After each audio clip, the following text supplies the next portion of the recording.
Hi, today I want to show you how you can create such a simple animation on your Lazarus Free Pascal project using the TBGRASpriteAnimation component or class from the BGRA bitmap controls and bitmap package from the online package store. In my previous tutorial, I was showing how you can install it on your IDE setup. So basically you need to go to the online package manager, and from here you need to select the BGRA bitmap and BGRA controls to get the components what you need, let's say, installed on your system, and then you also can link it to your project. So if you want to do it and you might have some difficulties to do it, then just look into my previous tutorials, and then you will be able to set it up on the correct way and start to use it. So first thing first is that once you install the BGRA bitmap and BGRA controls, you should have the BGRA controls in your tab bar. So from here, from the BGRA controls, you need to select the TBGRA Sprite Animation class and place it on your application form. And once you place it here, then you will see basically an empty component on the screen. So you need to set up the component to get the animation running. And what you need for that is, of course, you need to have a sprite animation itself, and this class is handling the sprite as a static a bitmap file, let's say, and within this bitmap file you need to have each individual movement of the sprite in a row. So if you define a 50 times 50 sprite, and in my case I also define this 50 times 50 sprite for the animation, and I wanted to have 10 movement positions in the animation. So I had to create a 500 times 50 bitmap file, which was a PNG file. So if I'm going into the application folder, I placed it here, but of course you can place it somewhere else as well. During the design time you can load the file. So as you can see, I have here the different phases of the animation, and I have actually exactly 10 phases in a row. And this file, when you put the component on the form, you can load by going to the sprite properties inside the property window, and under the sprite t bitmap you can load the figure itself. So now it looks a bit weird, but actually this was right when I was loading it first. So you should see the file on the correct way. So maybe if we load it again, then it will appear on the right way. Yes. So now the file is loaded, and you need to define how many sprites you have, because originally this property is only set to 1, and I had to set it to 10 because I had 10 phases for the sprite movement. Also the opacity you can set. You have here a flip mode, which is currently set to none, so the sprite will appear as it was defined or designed in the file. And then you can also have rotation, you can stretch it, and so on. To get it on the same way as you design it, you should also set the height and the width correctly, because this is also let's say defining that how the sprite looks like. So because I had 50 times 50 sprites defined, I had to set it to 50 and 50. Position, of course, you place the sprite where you want to have it. And then one more thing you need to set is the animation speed. So the animation speed itself is defined as thousands of seconds. So one means that 1,000th of a second. So depending on how you want to animate your sprite, or how many sprites you have and how fast you want to animate the sprite, you can set it to different values. In my case, I set it to 100 to show basically a kind of uh, more or less stable movement and a nice animation. So once this is set and you run the application in this case, then of course the figure would be placed on the form, and it would also start to animate. So the figure would just change the phases as it is defined on the same place where it is positioned on the form.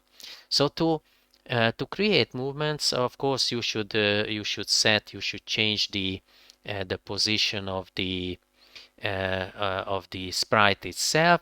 So for this, I was placing a timer on the form, and with this timer, I'm changing the position of the figure itself, and I also changed the direction in this case, just to show that how you can also let's say change the behavior of the figure, or you can simply change the direction of the figure.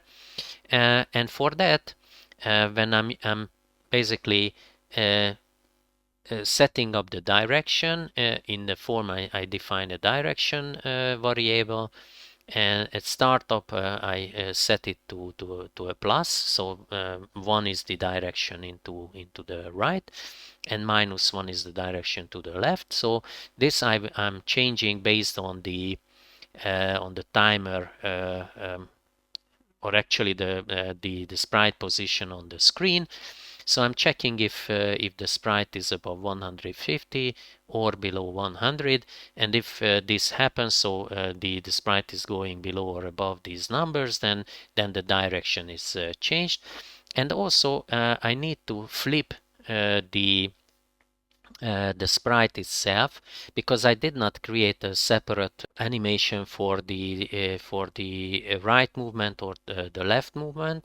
I'm just simply flipping the current animation to the other direction. So I'm just changing the flip mode of the figure to horizontal.